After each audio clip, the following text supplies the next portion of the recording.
war degdeg daawadayaal wararkii ugu dambeeyay maamulka waqooyi bari oo markii ugu horeysay helaya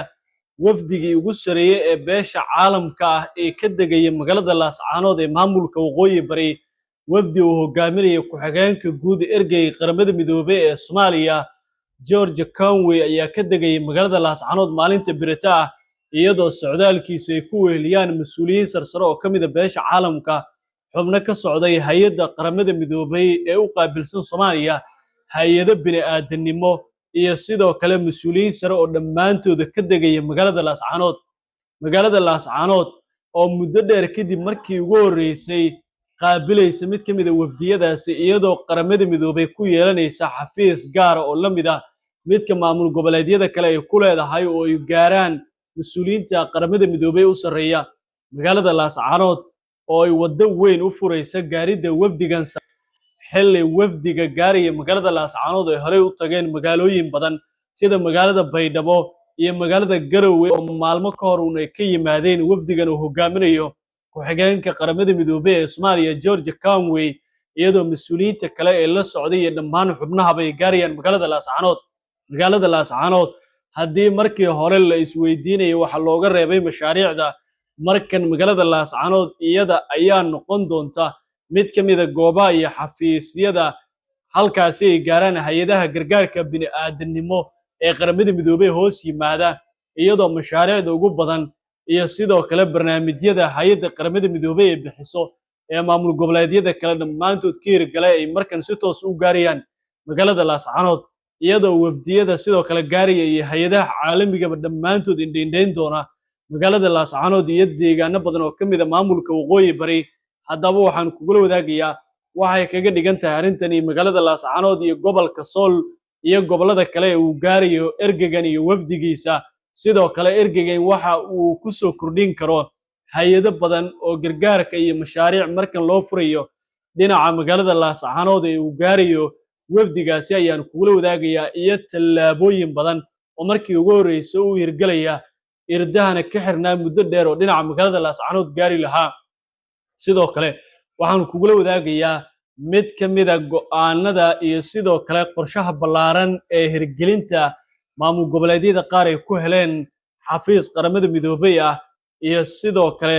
booqashada ergeyga ee gobolada qaar ee uu gaaro maamul goboleedyada qaar ee horey u tagay kuwaas oo markii ugu horeysay maamulka waqooyi bari uu helayo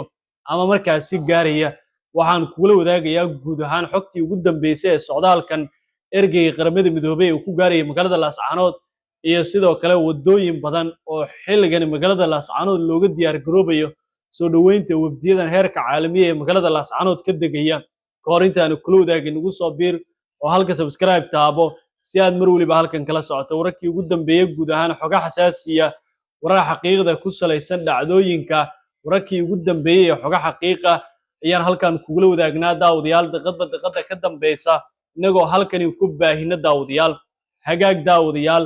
wararkii ugu dambeeyay magaalada Laascaanood ee maamulka waqooyi bari waxaa ka degaya wafdigii ugu sareeyay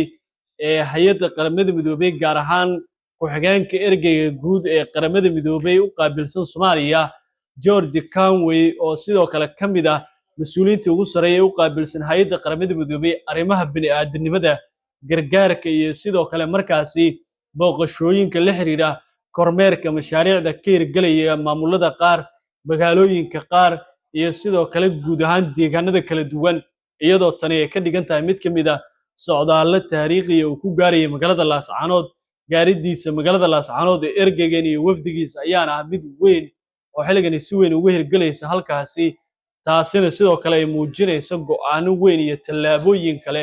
oo ka dhalanaya socdaalka ergeygan ee magaalada Laascaanood uu ku gaarayo sidoo kale waxa waddo weyn ay u furaysaa hay'ado badan oo ah kuwa gargaarka ee Soomaaliya oo qaarkood iyagana qayb ka ah socdaalka magaalada Laascaanood uu ku gaarayo ergeyga ku-xigeenka guud ee qaramada midoobay George Conway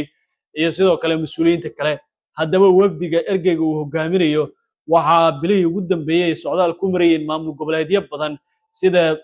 Jubbaland koonfur galbeed uu gaaray magaalada Baydhabo bil ka hor sidoo kale waxa uu gaaray magaalada Garowe ee uu kula kulmay mas'uuliyiin ka socday dowladda Puntland iyadoo sidoo kale xilligan uu u jiha wareegay ama markaasi u digi rogtay dhinaca magaalada Laascaanod uu ka degayo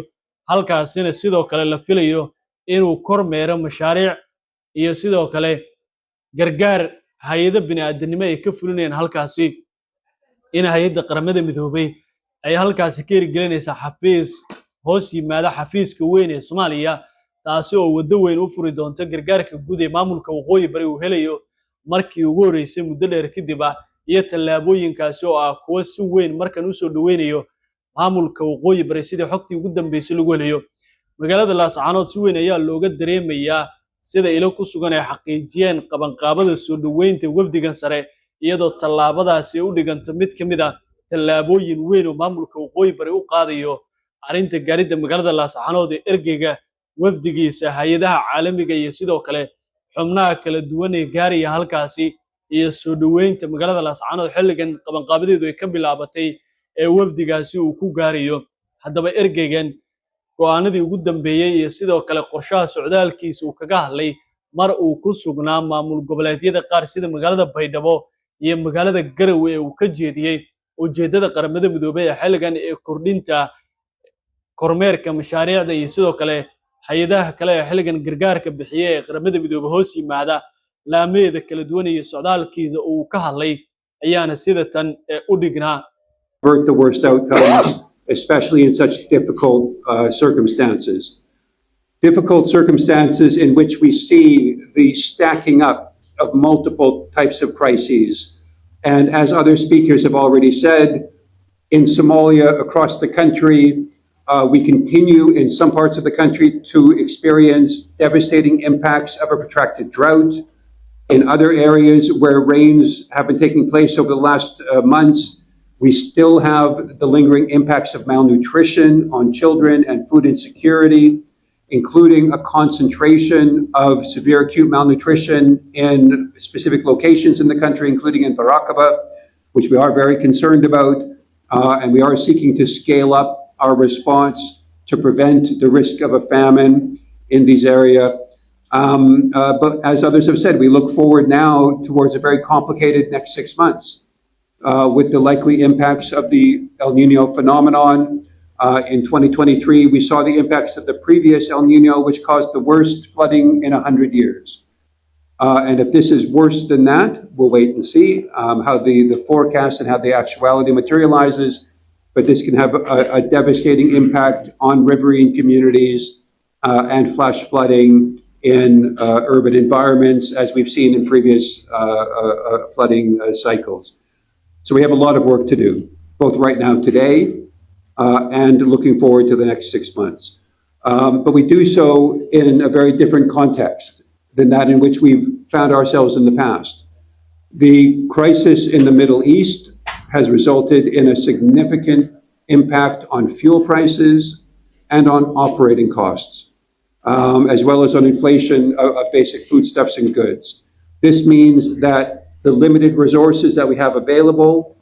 go less far than they did in the past. At the same time, we have experienced, again, a dramatic cut to official development and humanitarian assistance to Somalia over the course of the past year and a half. That has had consequences in terms of the reach of our assistance. Right now, today, we are 21% funded for this year's plan. And this year's plan was already reduced over previous years because of our hyper-prioritization of needs in a limited financing position. This has meant, as other speakers have commented, the retraction of services to hundreds of thousands of people across the country. Over 200 nutrition facilities have closed. Nearly 100 protection centers have closed, and this has left Somali citizens unsupported and on their own in very difficult circumstances. At the same time, we have seen growing capacity for self-help, whether institutionally in Somalia, through governance structures, through the private sector, and through communities themselves. And this is where we really have to focus ourselves for the future to help build local resilience capacity as we continue to save lives. And this is an important part of the ongoing conversation that we must collectively have. And we must focus on the respective roles and responsibilities of everybody in this room, all of whom have obligations and accountabilities to save lives. And we ask, as this is a multi-partner forum with government at all levels, with donors, with the NGO community, with the UN, we ask all partners to ensure that we're doing our utmost in this very different environment today to think